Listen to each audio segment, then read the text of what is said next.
What is going on, everybody? Welcome to MLB Live Before a Lock. It is Tuesday, May 20th.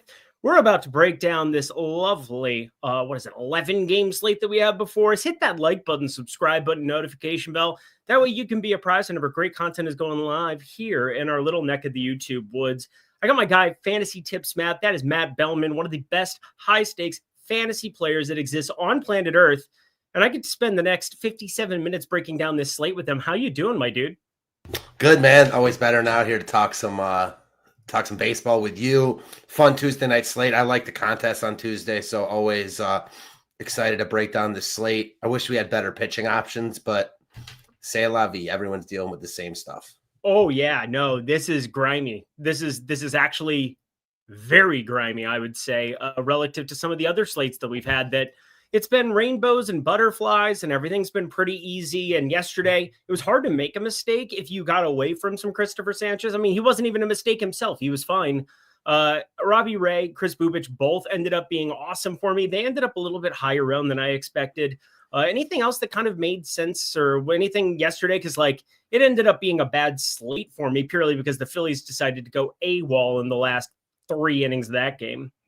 Yeah, same. It was one of those where I was real close, but no cigar. Had a couple things gone differently, then maybe I'd be talking about having a great night, but it didn't. So I ended up breaking even-ish. So you take those nights and you move on. I mean, we know it's hard to cash in GPPs. We know it's hard to win, but it's hard to cash.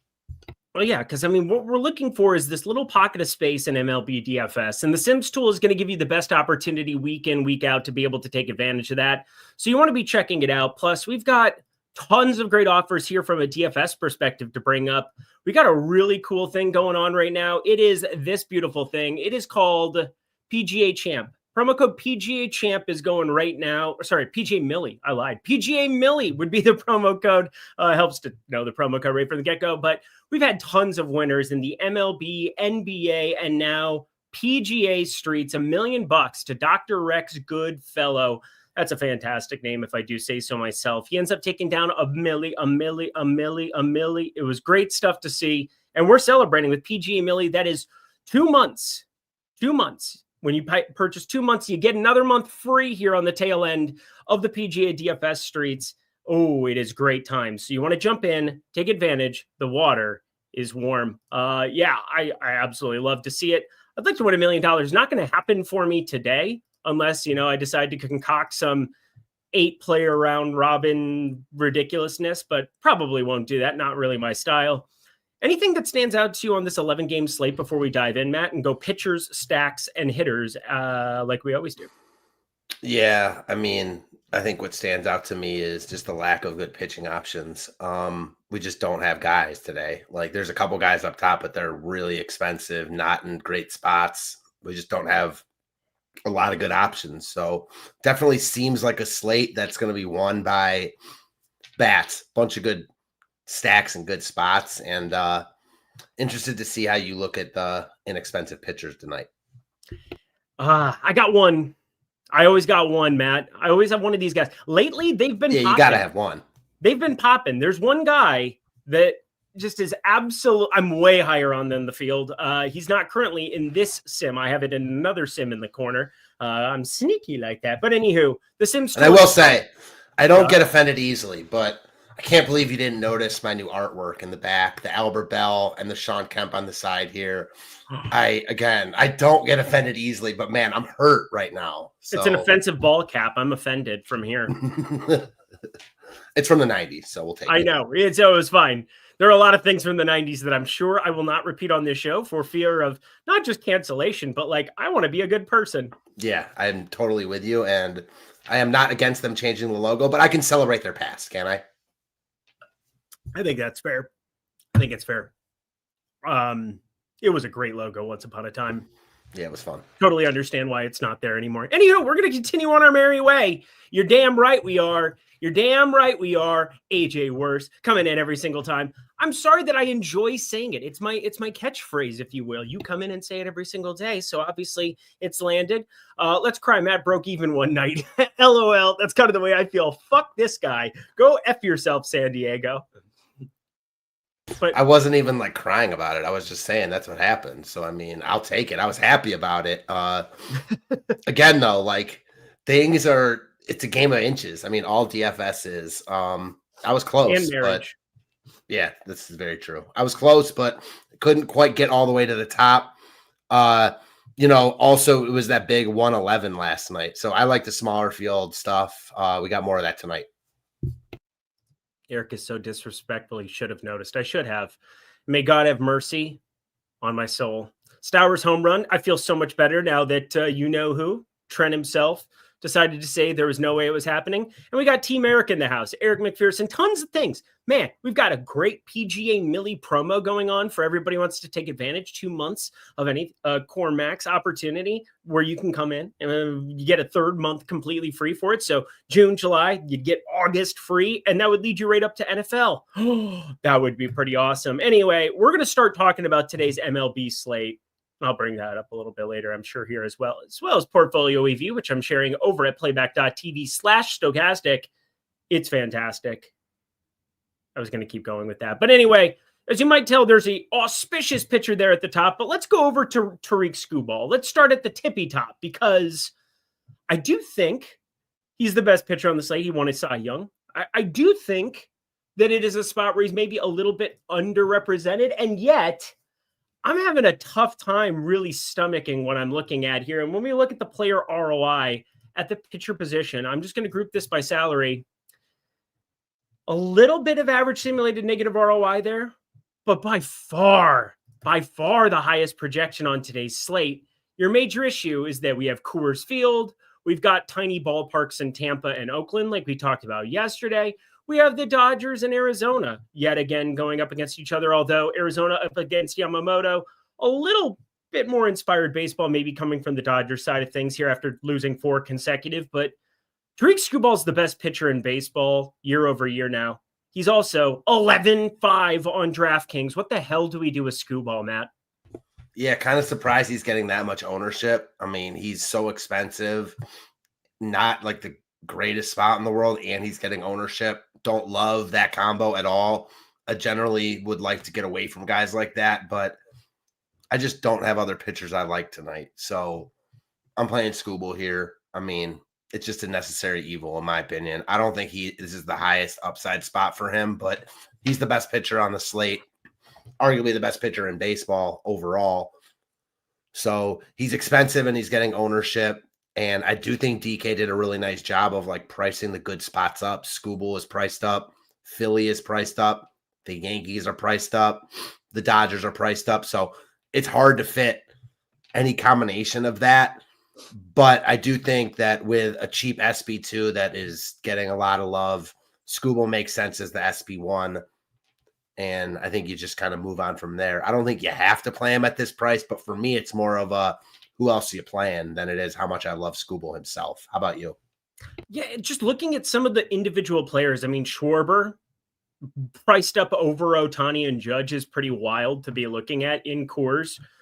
It makes sense with Senzatella on the mound, and we'll break that down for sure. But he's got the lower projection than Ohtani, lower projection than Judge in a smaller ballpark against Patrick Corbin. Also, what a time to be alive. And then just some bats that are kind of in no man's land. I mean, it's really hard to be stacking up San Diego and feel remotely good about what those lineups look like. I mean, you're just hoping for the lowest of low ownership there.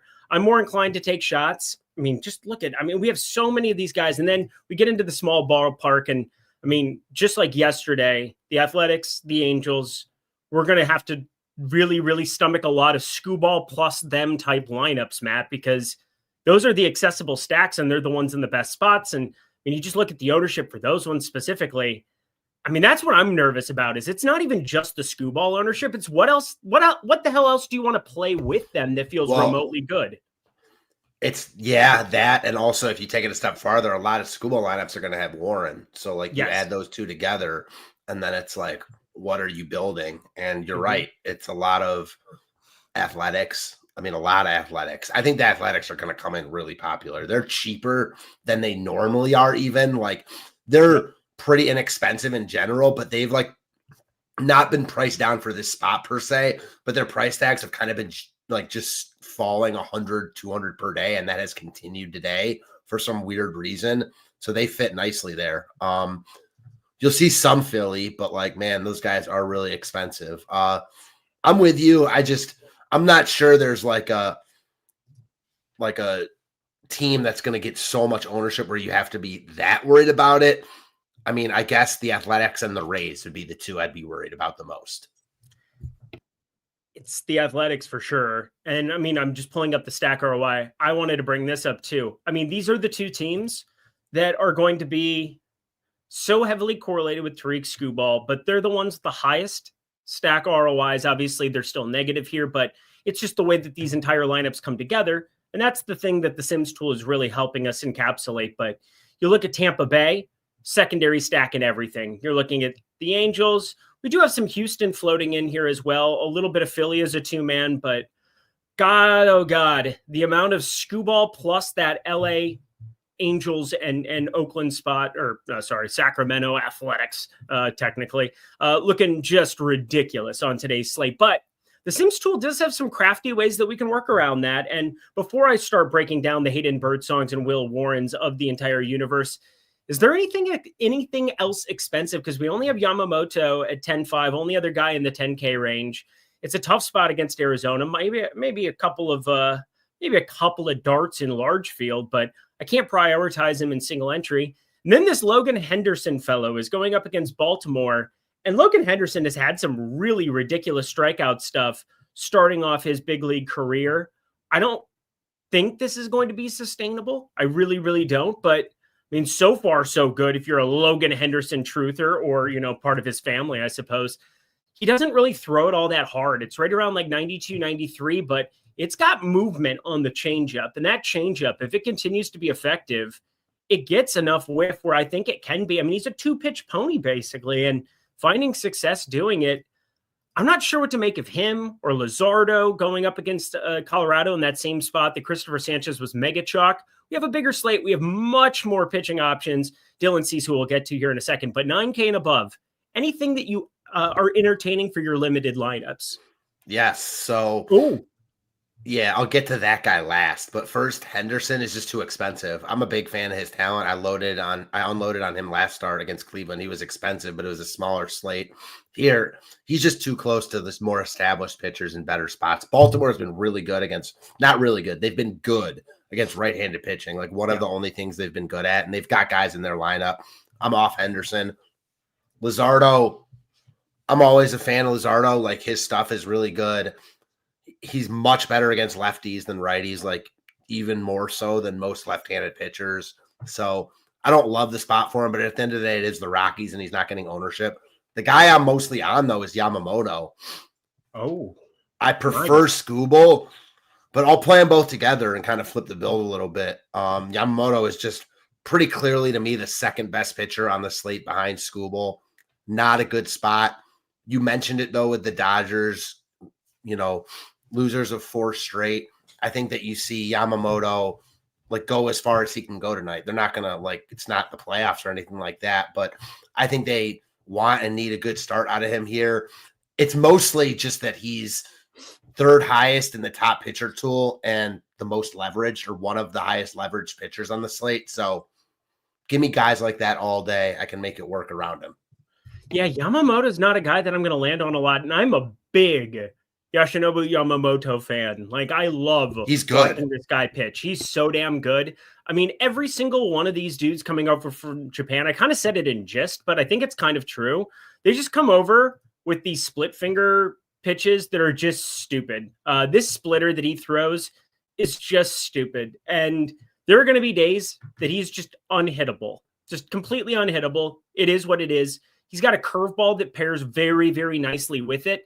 It's just a much slower iteration, but it comes out at around the same arm angle, which is something you can look at over on Baseball Savant year over year, but has pretty consistently right around the 44, 45 degree arm angle for both of those pitches. Doesn't really tip them.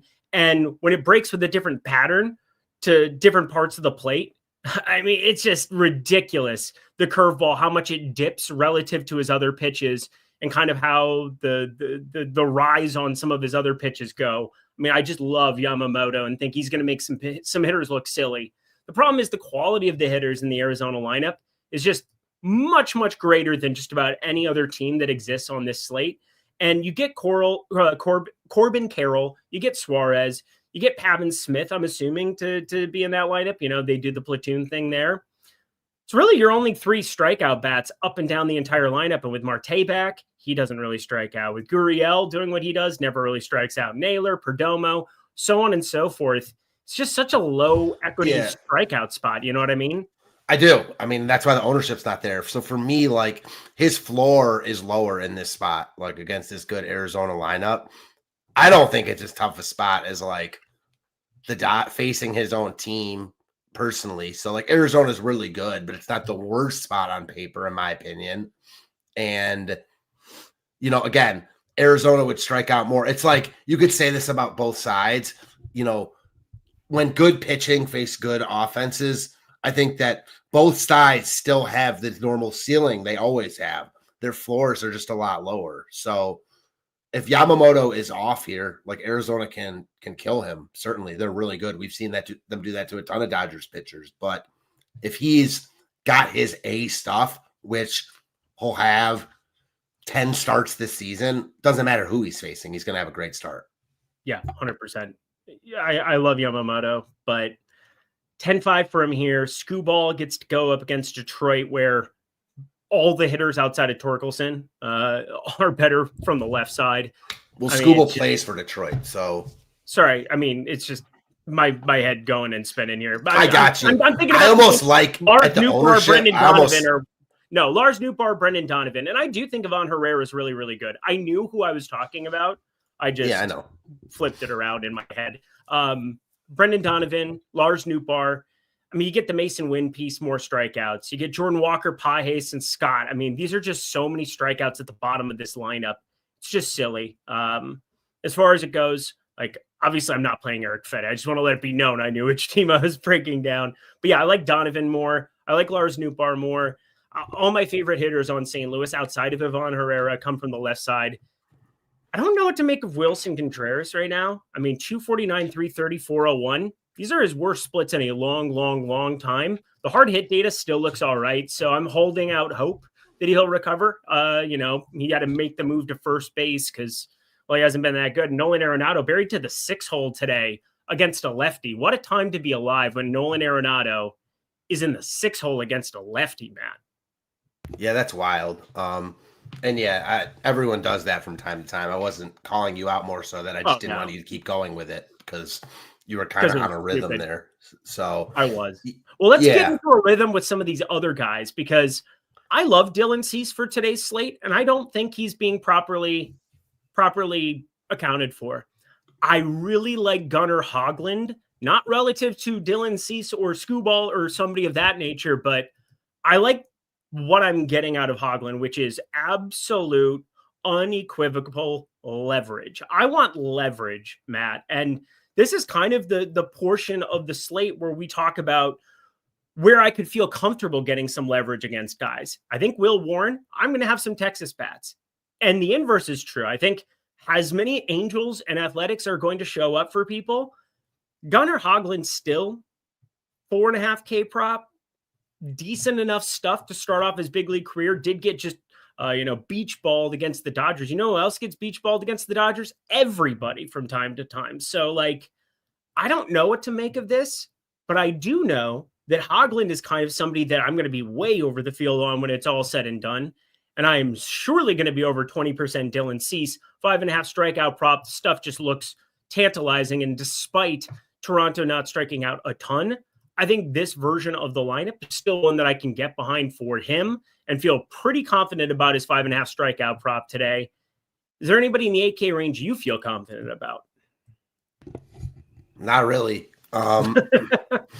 You like it more than I do. I get it why you like it because we just don't have good options on this slate. And, you know, it's easy for me to just say that, like, I'm going to play Yamamoto and Skubal, but obviously I'm going to have to concede a lot elsewhere. So, like, you would play those guys too if they were more affordable. I get it. Cease, slate considered, looks good here.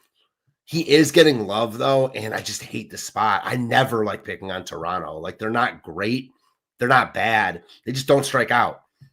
Cease, we know, is Volatile. I mean, he's not as volatile as like the most volatile guy, but he's up there for like aces on a good stretch right now. I get it. Like, I don't have anything bad to say about Cease except for I don't love the matchup. I don't, not that I don't like it. I don't like it at all. So that's the reason I'm not on Cease. But other than that, I totally get it. Considering the other options, he looks like one of the better guys. He's just like on the outside looking in for me. Yeah, I mean, Varsho batting third is very helpful. At the same time that he's good for a solo shot or two, he's good for a strikeout or two as well. 35.1% K rate. You get Springer, 26% K rate up there. The guy you want to have up there is Santander. He's actually buried to sixth again today. Addison Barger, meh. Clement, Lukes, meh. But overall, I think there's still enough meat on the bone where we can take some shots there and be all right with it. I just like the arm talent of Dylan Cease here. I like what he's been doing with his pitch mix this year. I went through a couple of different iterations yesterday of just trying to figure out exactly why the strikeouts are back up. And the velocity has very much gone back up the last couple of starts, year over year now.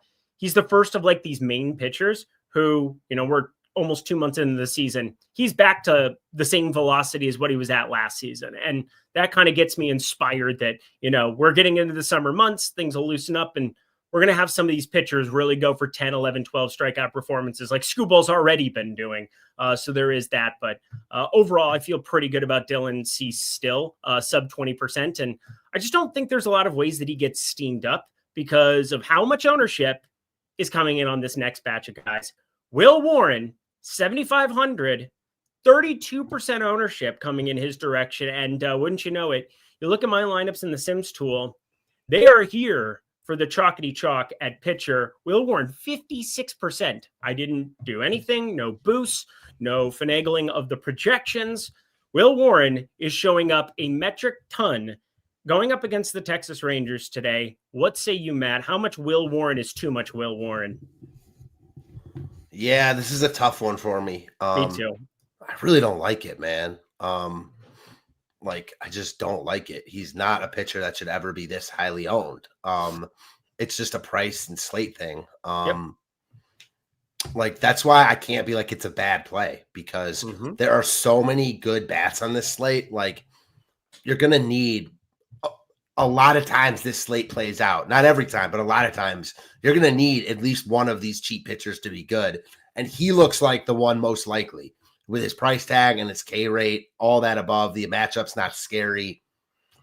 That being said, I don't like it. I might play a little bit because everyone else down there is just as or even more scary. Like, I'm not playing Patrick Corbin at the same price tag in a worse spot over him. So, I get the ownership, but I don't feel good about it at all. The only thing that makes me feel good is his strikeout rate. So I think he gets there no matter what, unless he just get absolutely torched, which is possible. He could get blown up here. I think the Texas stack is in play as leverage against him. And what I'll say, just the last thing about Cease, I actually won't be surprised if Skubal's ownership ends up a little bit lower than we're projecting. So that's where someone like Cease might pick it up from, not from the cheaper guys tonight, because there's so many expensive bats. You know what I mean? Sounds like you might see it similarly. Yeah, I think Skubal is, because of the name recognition and how good he's been, he'll get love. I think he's going to get love, and I think he probably gets pushed up even higher than Cease and some of these other guys. The guy I think ends up getting pushed up to some extent too. I know you don't like him. I think Logan Henderson, because of the box score watchers, the last two, I think he'll be north of this 10, 11% number. I could see him landing in the 15% number. Saves you $2,000 off of the top tier ones. And I don't think the weather is a concern today. I know that it's just always pop-ups in St. Louis, Kansas City, so on and so forth. But it is good hitting weather. I don't think Tarik Skubal is going to have all these double-digit games against teams like St. Louis where, say what you want. I mean, I still think Skubal, everything I've said is just to the point that he is the best pitcher in baseball right now. I don't want to say that I'm trying to eviscerate him by any means, but sub 23% K rate for St. Louis against lefties, 97 WRC plus, and most of that was without probably their second best hitter in the lineup, Ivan Herrera.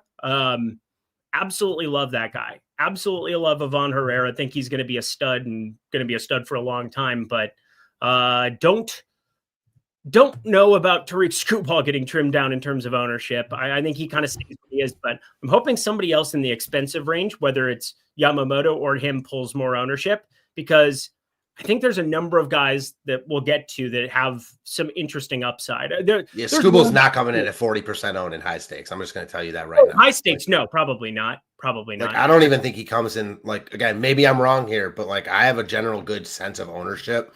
And Skubal's not going to be higher than this. I'm not saying he's going to be higher than Cease. That would be crazy. But I don't think there's no chance he's higher than 37% owned on this slate.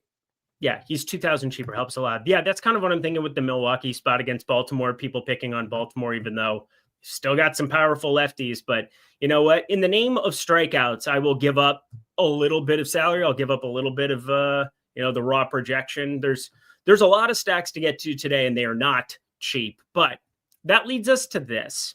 Hayden Birdsong. This guy did not succeed as a starter last season. He's been a bullpen arm here.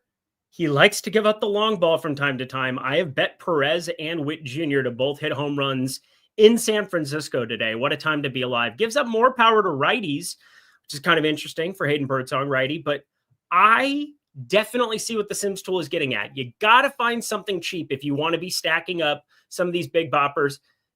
I get the Angels and Athletics are in an amazing spot. I get the Houston and Tampa Bay are in amazing spots with their weather situation. But boy, oh boy, Matt, this is a lot of Hayden Birdsong ownership. I have no clue what to do with him, but he's not very popular at 20%. I mean, that's pretty popular for Hayden Birdsong, not going to lie. That's probably true. That's true. But it's Kansas City, and Kansas City's been better against righties, and it's the best pitching ballpark in baseball, but I still feel awful about it. I'll play a tiny bit of him. Okay. I don't love him, but it's just a price thing. He's better. Where you look at other guys that are priced, he's just better than those guys. He's at home. There's risk in that, he hasn't thrown over 3 1/3 innings or something like that this season, but he's cheap enough to mitigate some of that risk. I don't know. When you look at this slate, just Patrick Corbin, 7,300. Birdsong shouldn't be $1,000 cheaper than him. Chase McDermott, I don't know. There's guys that are way overpriced on this slate. So I don't necessarily think that Birdsong is underpriced for who he is, but he's underpriced for the slate. And he's underpriced in the sense that I mentioned it a couple minutes ago. Very likely you're going to need some cheap pitching tonight. So if Birdsong gets you 14, that might be enough. So I don't love it, but I'm fine with it on this particular slate. I talked about the Gunnar Hoglund piece. I think for me, it's just looking at what some of the popular stacks are on today's slate and where I think you could actually find some leverage. Well, I'll just go to the tippy top, Oakland and LA, and I'm not going to be playing Kyle Hendricks. I can tell you that much. So it is basically Gunnar Hoglund, 8,500 as a piece. Or what do you think about Michael Lorenzen at 8,200? Because it went pretty nicely for me with Luis Severino getting out of his ballpark. Now, Michael Lorenzen, I do not value the arm talent. I don't really value a lot, and neither do we. His projection, 11. But in San Francisco, 8,200. And if something happens to Will Warren where he gets decimated, Michael Lorenzen's found more strikeout stuff this season at times where I can kind of make a case for him depending on the exact, what am I trying to say? I'm trying to say that Michael Lorenzen's in the best pitching ballpark and he's pulling no ownership. And Hayden Birdsong, if something happens to him, I mean, you potentially get the win going Lorenzen's direction. You potentially have just as much strikeout upside for him. Yeah, he's more expensive, but if I'm just going to trim a bunch of salary and get to some of these more expensive stacks, I feel more secure with him than other pitchers in this range, don't you? I do. I don't know why that is, but I agree with you here. Yeah, I don't think he's a better play than Birdsong just because he's 2,000 more. Yep. But the ownership, Birdsong is 21% owned. He's 4% owned. Yeah, I mean, even at there's plenty of ways to make up that 2K salary. That said, this is a slate where that 2K salary might be needed. So like I get Lorenzen because we just don't have options, and he looks better than Chase McDermott to me, that's for sure. But I just don't have that. Like, he's not a guy I like playing hardly ever. I mean, you get the good ballpark. Tougher matchup for him than for Birdsong. I mean, I'd much rather face KC right now than San Fran. So I get it, and I kind of feel similarly, but I'm not really sure why, to be perfectly honest. 2 words, Nas Reed. I'm all turned on now. I'm turned on. Everybody just putting Nas in the chat. Oh, yeah. Talk to me, daddy. By the way, we'll have NBA Live Before Lock coming up after this program, a little bit after this program, I believe. 8:30 p.m. Eastern time is the start time for the game. That makes it 8 p.m. Eastern time, 5 p.m. Pacific. NBA Live Before Lock. Josh and Greg breaking it down for half an hour from my Minnesota Timberwolves in Oklahoma City. 7-point dogs. The line coming from 7.5 to 7. People taking the points with Minnesota. What a time to be alive, Matt. I don't even know what to do with my hands. I told you last week, whenever we did a show, I love Minnesota going forward. I think I told you, like, I love them in this series. I love them to win the title. I don't understand the odds. I mean, I get it just in the sense that everyone loves OKC. OKC is a lot like Cleveland to me. I'm not going to lie. Like, I think they're more of a regular season team. Denver outplayed them that entire series. Minnesota's good. Like, they got the best player in this series, and Ant. They got dude. Like, I don't even. You can get Minnesota plus 550 right now. That's all I'll say. How am I going to keep doing this show? Look at this. No hands. The mouse is moving. Look at that.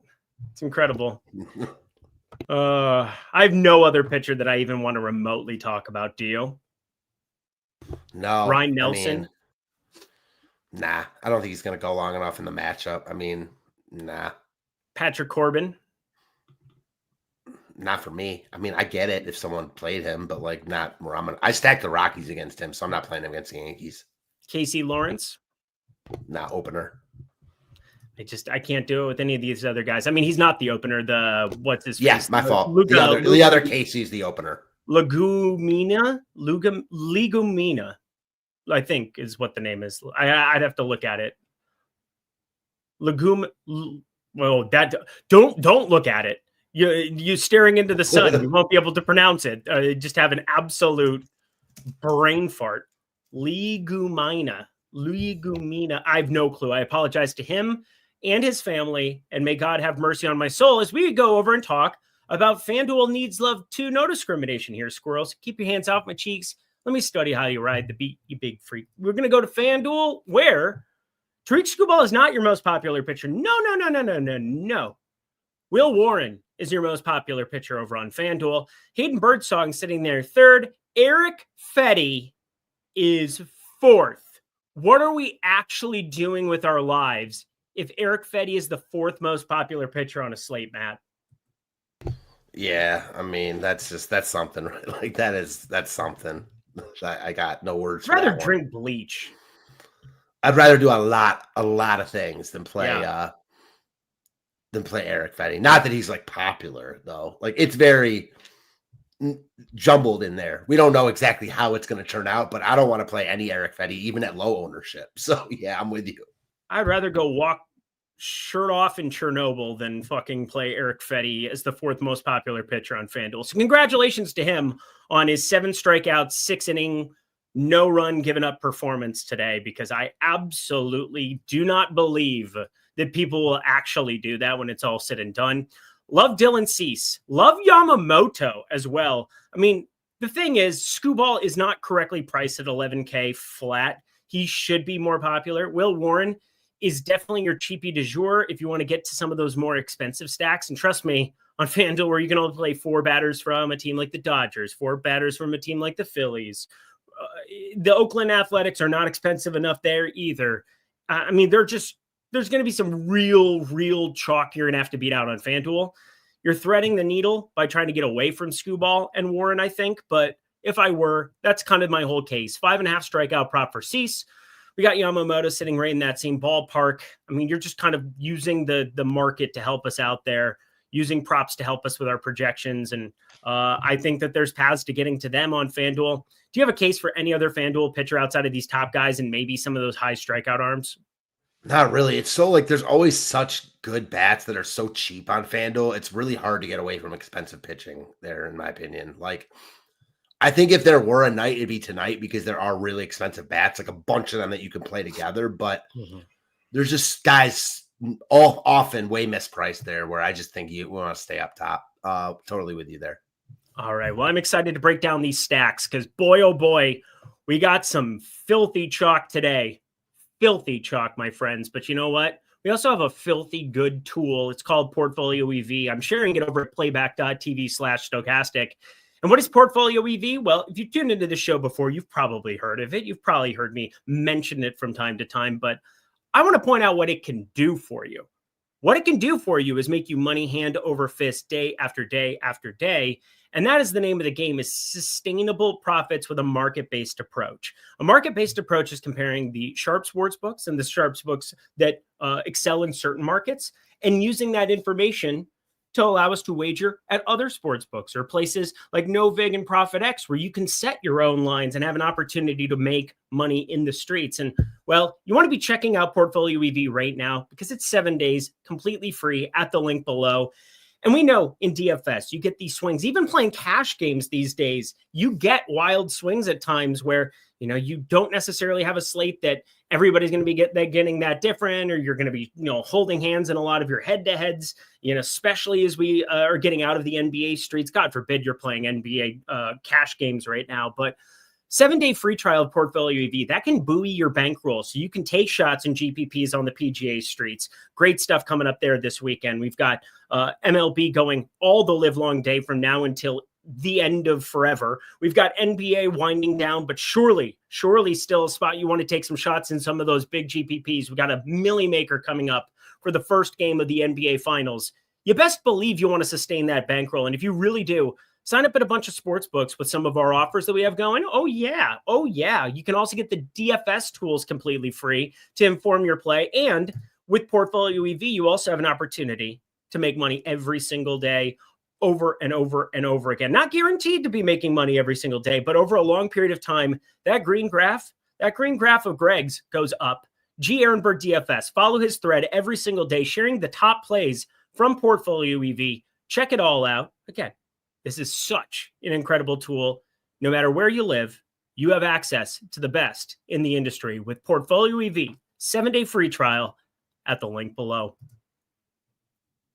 All right. We've reached the portion of the program that I'm the most excited to talk to you about, because if you look at the top stacks tool, which I'm keeping behind the paywall for today here, I'm sharing the Sims tool. I like to share the Sims tool, make it a little bit easier on myself here. We've got Philly, who just broke my heart yesterday, but they're basically hand in hand with the aforementioned throughout this entire show, Athletics. The Sacramento/Oakland/Las Vegas in the future Athletics get to face Kyle Hendricks in a little league ballpark. What a time to be alive, but also what a headache for this slate map, because they are cheap. You brought it up before. You can get to as many of these goobers as you humanly want to. I mean, we got I'm going to swing from the Langoliers. He's going to be very popular at 3,900. You're going to have all of the opportunity to get to these outfielders, specifically Lawrence Butler showing up ad nauseum, Tyler Soderstrom now outfield eligible because they've got Kurtz up there, and Brent Rooker 4,900. Brent Rooker's 4,900 against Kyle Hendricks in a little league ballpark. What the hell do we do with the chalk that is the Oakland Athletics/Sacramento Athletics? Yeah, I mean, they look good. They're not going to be like that popular or I'm overly worried about the ownership. I mean, maybe they're projected to be, there's just so many other good spots today. Like, I don't think that like one team is going to overwhelm with ownership. If there were, it would be Philly. I mean, Philly's just too expensive to be that team. We talked about it earlier. I think the Athletics get bumped because of their price tags. And maybe I was poo-pooing it a little bit, saying I'm not worried about their ownership, because I am. I don't think that like you can't play them because of the ownership. So like, I want to be careful with my words here. I am more with you though. Like, I think that they look really good. The field knows it. They're easy to fit in with an expensive pitcher and a cheap pitcher. So they make a lot of sense. I mean, for me, though, like they're getting the same ownership as Philly. I'll just play Philly there. Why wouldn't I? Yeah, I mean, you're The not price playing tags Skubal. is You're why not you playing wouldn't. Skubal. You're not playing. I mean, Right. can you get Yamamoto with some of these Phillies? Because, like, No. I mean, that's my major thing. Let's go through this Phillies lineup because it is just. I mean, Kyle Schwarber's the most expensive outfielder. Which, say what you want, he's having an unbelievable season. He gets to face a righty in Coors. I totally get it. He doesn't steal bags. It's basically a home run or bust, and that's, I mean, you get Ohtani, and then you get Judge with just exponentially higher home run odds in the marketplace. Like, doesn't seem like it considering, how short Kyle Schwarber's odds still are, but like, he's batting cleanup relative to Ohtani leading off. So you get more at bats for Ohtani. You're going to have stolen base equity with Ohtani. You have zero of it with Schwarber. You have a number of other pieces to get to in your lineup. Trey Turner, 6,100 with all the things that he can do and showed off yesterday. If you want to get to a cheapie, well, best of luck finding them because they don't exist on this team whatsoever outside of Marsh, who's in the 9-hole, who has pinch hit risk. So it's like Kepler at 4,600. Are we calling that savings? Are we calling Alec Boehm at 4,100 batting eighth savings? Because the Philly is really hard to play today. Yeah, but I think that, like, to that, I'm with you. And, like, I don't know if I'm going to play them because of that, but I think a lot of people are going to forego playing them because of that, because there's a lot of other offenses that look good today, and you can play the Athletics without, like, sacrificing everything else. You cannot 5-man stack the Phillies without, like, sacrificing a lot somewhere else. Either you're not playing the Phillies you want, and you're sacrificing there, and you're still spending up on those guys. I'm with you. Like, 4,600 for Kepler is not savings. He's just cheaper than the other Phillies. Same with Boehm.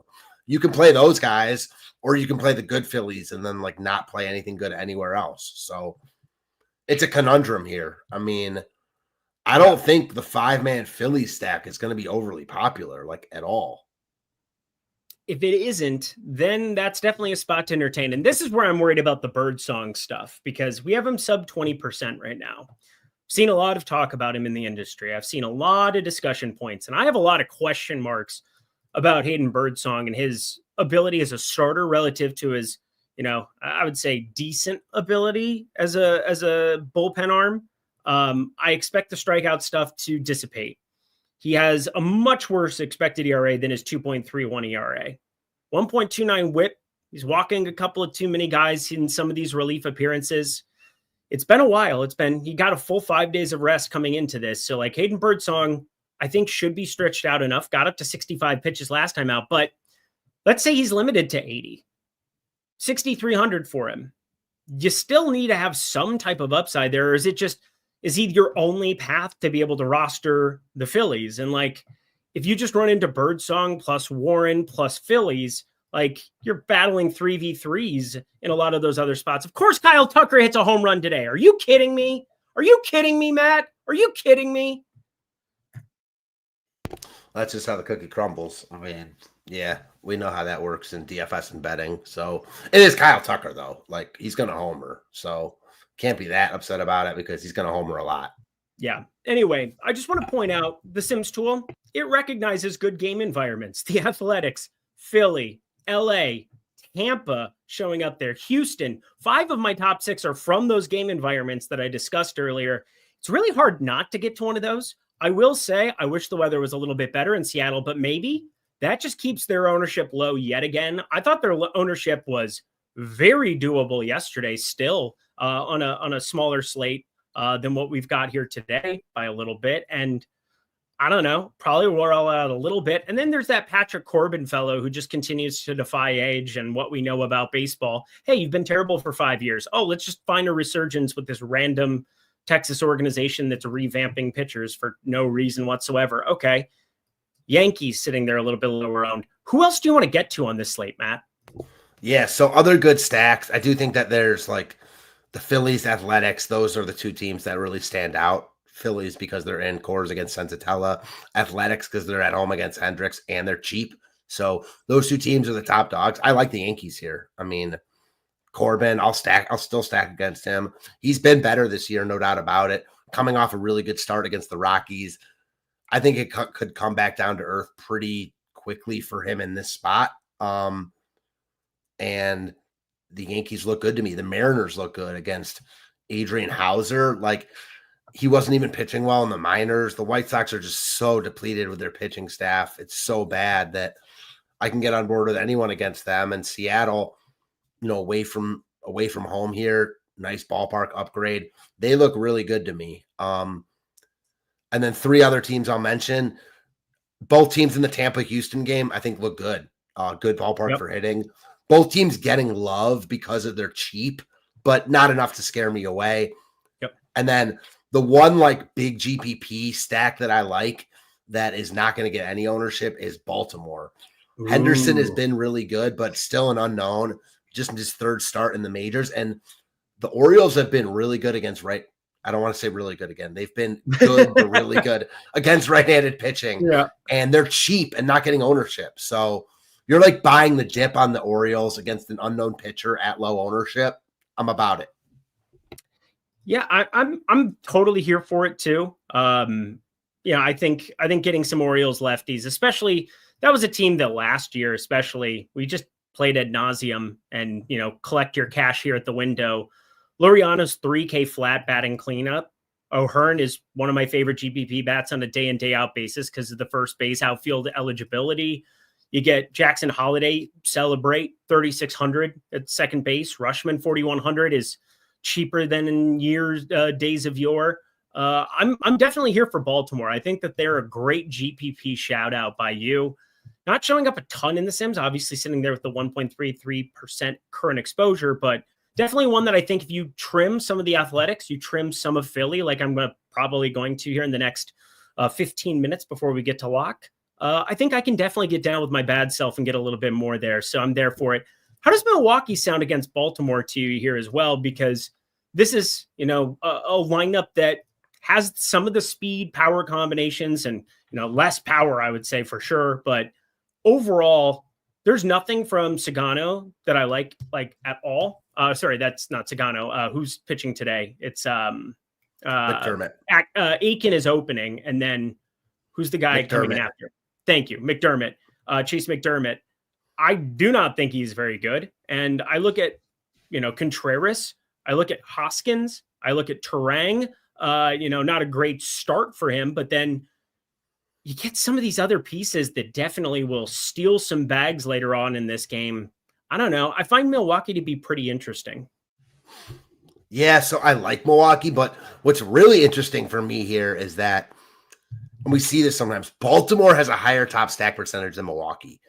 Clearly in a much tougher matchup on paper against Logan Henderson than Milwaukee has. And Baltimore's a little bit cheaper and same ownership. I'll play Baltimore in that spot over Milwaukee. In multi-entry stuff, I'd want to get some Brewers. I don't think it's a team I'd want to get crazy with, but the Orioles are in shambles. I mean, they stink. So every day I kind of expect them. At this point, I don't really, but to get out of it, they're just not very good. So I could stack against them every day, and today's no exception. I get it. Yep. 4th in terms of stack ROI that we've got there. Athletics, LA, Tampa, then Milwaukee. So they were interesting. Dodgers kind of run into the conundrum where, there's the expensive bats, Freeman, Ohtani, bats, not exactly free either. And then, Ryan Nelson can turn into a bullpen situation, which isn't exactly ideal. Flip some of those guys around. There's some pinch hit risk in the back half of the lineup. Not in love with the Dodgers by any means. And then Ohtani just shows up ad nauseum in the Sims every single day, as he should. I don't have a lot of other stacks that I'm all that interested in. Talked about the Yankees against Corbin, where I think that that's definitely viable. I'm taking some shots on individual Kansas City hitters, but I don't want to go crazy against Birdsong. If Birdsong was 25-30%, like he has a potential to be, I think in small field especially, if you get to some of those Birdsong plus Philly, Birdsong plus, what would be Dodger pieces, I see ways that, I want to probably get to a couple more pieces of Kansas City, but it's still such a brutal game environment relative to anywhere else. Just simply trying to get a righty or two to pop off against Birdsong. And I think that's just by way of Perez, Garcia, and a little bit of Pasquantino, as well as, of course, Bobby Witt Jr. But I don't know if I'm going to go nuts with that by any means. Anything else you want to give a shout out for a stack before we talk FanDuel? No, it is pretty top heavy here. The lowest, one other team, actually. Sorry. Okay. I mentioned them a little bit earlier, Texas. I think that getting the leverage here on Warren is real. Yes, good shout out. Warren is not a guy I'm afraid to pick on. I don't love Texas's lineup here, but it's good enough where I'll stack them against Warren in this spot. So, that's the one team for me. Yeah, very good shout out. They're cheap too. I mean, as you said before, they haven't been very good, but when you're not very good, what happens is your price tags generally go down. And we have a 3-1 Marcus Semien, who was a 5K batter last season. Again, I'm not saying that there are guys who shouldn't, be in the doldrums. Like Jock Peterson's been horrendous, but he's also 2.4K. Josh Smith at the top of the lineup, first base shortstop eligibility. What is he? What is that? What is first base shortstop? Right. What is that? There? I'm totally with you there. What the hell is that? I don't even know, but that's a great shout out. That's definitely a team that I love getting to for a little leverage. In fact, my single entry has 2 Texas bats in it. As you might be able to tell, it doesn't have Will Warren. So let's get ourselves over to the FanDuel side of things, and then we will give our bombs and we will get ourselves the heck about it here. I just want to repeat for everybody in the back, we got that promo code going, a milli, PGA Millie. That's 2 months, and then you'll get a 3rd month for free of any of the lovely packages here at Stokastic. So take advantage of that. $1 million from Dr. Rex Goodfellow. I mean, that's just fantastic. 6 lineups he played in the Millie. Turn that into $1 million freaking dollars. Ridiculous stuff. But you can see all the winners that we're getting over here at Stokastic. It's been that way all year long. All the different sports, PGA, MLB, NBA, and NFL coming up sooner rather than later. We got the best ball streets fired up for you here routinely with Spags. Looking forward to everybody checking out some of his programming on the channel. But yeah, wanted to give that a shout out one more time. And of course, Portfolio EV. If you guys haven't taken advantage, sharing that over at playback.tv/Stokastic. They will be on the NBA show as well. That is Greg and Josh starting up at 8 p.m. Eastern time, 5 p.m. Pacific, leading you up to game 1 of my Timberwolves and the Oklahoma City Thunder. But let's talk FanDuel here, where the stacks more or less look the same. How you get there, a little bit different, but man, salary is just an illusion over there at the moment. And a couple of different things that you can take note of. 1, you're still going to get outrageous Ohtani ownership as you do every single day. 2, you're also getting outrageous Aaron Judge ownership. 1/3 of lineups with Ohtani, 1/3 with Aaron Judge. I think the Phillies might get a little bit slept on FanDuel relative to DK. What say you, Matt?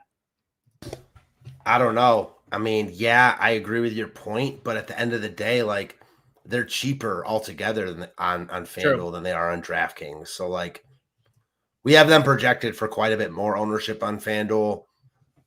I kind of see it both ways because Judge and Ohtani are easier to fit together. But man, as far as just stacks go, I think people are going to prioritize the 4-man Philly stack there. Okay. I'm looking at outfield specifically. And Schwarber's sub 20% right now. And, obviously he's a far cry because of all the points that I made earlier. But at least over here, you're not paying the full freight to be getting there.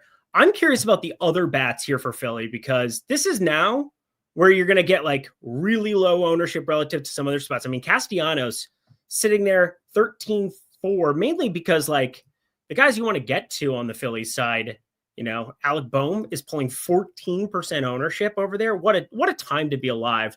I think Real Muto was the other guy that I had kind of looked at before the show, sitting there sub 12%.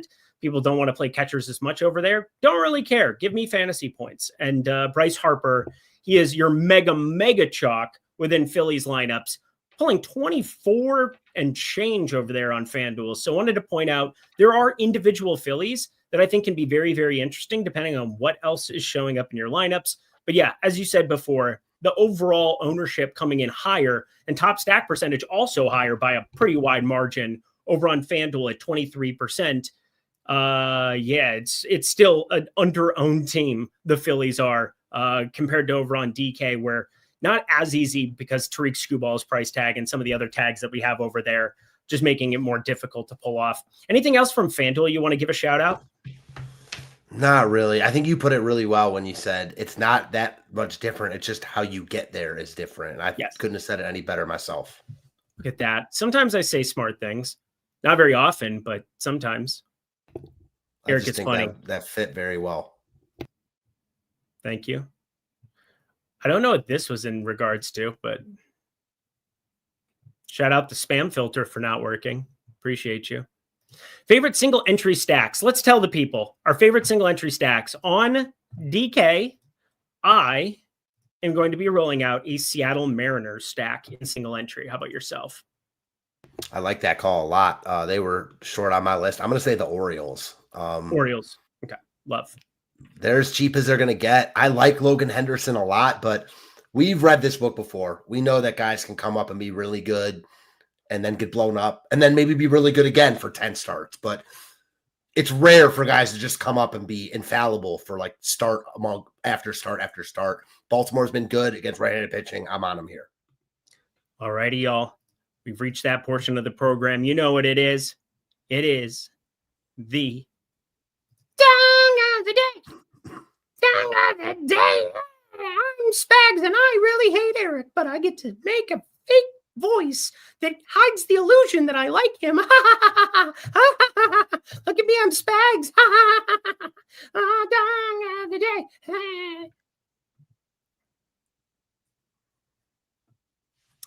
Matt Bellman, we're professionals here on this program. We would never give into any of that kerfuffery. So let's tell the people as we get out of here, who's going yard in our lineups tonight? A little bit off the board here. Guy with about as cheap a price tag as he'll ever be on DraftKings. Hasn't been great for about a year and a half. He's going yard tonight. Adley Rutschman. Ooh, Adley Rutschman. Let's go. Yeah, he gets to turn around every now and then. No matter what handedness is coming his way, he has the platoon. That's always useful. Unless you're Jason Dominguez, in which case it means nothing because you're incapable of doing anything from the right side. Holy mother of God, just be a lefty, bro. Just be a lefty. Right. Mm-hmm. Anyway, let's go way off the board. I talked about it earlier. I think it's still very, very, very, very viable. Warren and Birdsong has a little bit of a home run righty problem, and I get it, San Francisco. I get that it is a very difficult hitting spot, but you look at some of the ownership coming in on the likes of Trey Turner. You look at Mookie Betts and Zach Neto. Give me Bobby Witt Jr. Bobby Witt Jr. going yard for the people out of left field, or actually, literally out of left field. That'll make me happy. Christian Walker. Kerfuffery. You said it perfectly there. So Tex, Alonso, Saya, and Harper Parlay. What you know about Parlay? We got Schwarber. That makes sense. Lindy, that was hilarious. I have my moments. Danny Jansen Dong. Yup. I like Seattle Williamson, Mr. Williamson. I'm going to hit a home run. And have some tea. Oh, that's always cool. Akil Badu. We got ourselves Wilmer Flores. I don't even have a joke for that one. And Nas Reed, that just turned me on even further. Go Timberwolves. That's all I've got for you. Matt Bellman, what do you have for the people as we get ourselves the heck up out of here? I love that Ben Williamson bit, so keep that going. Thank you. I'm Ben Williamson. Look at me sipping on my tea. Don't mind me. That's good. Thank you. Well, I think that's it. That's all I got. Cool. NBA Live Before Lock coming up 8 p.m. Eastern Time, 5 p.m. Pacific. Get your lineups in here, locking in 4 minutes. We're going to get ourselves out of here. He's Matt. Go follow him at Fantasy Tips Matt. I'm Eric. Go follow me at Eric Lindquist. We'll see you guys back here tomorrow talking more MLB, breaking it all down for you. Good luck, and really hoping the Phillies somehow fail, but I'm sure they won't. So there we go. See you guys tomorrow. Okay. Peace.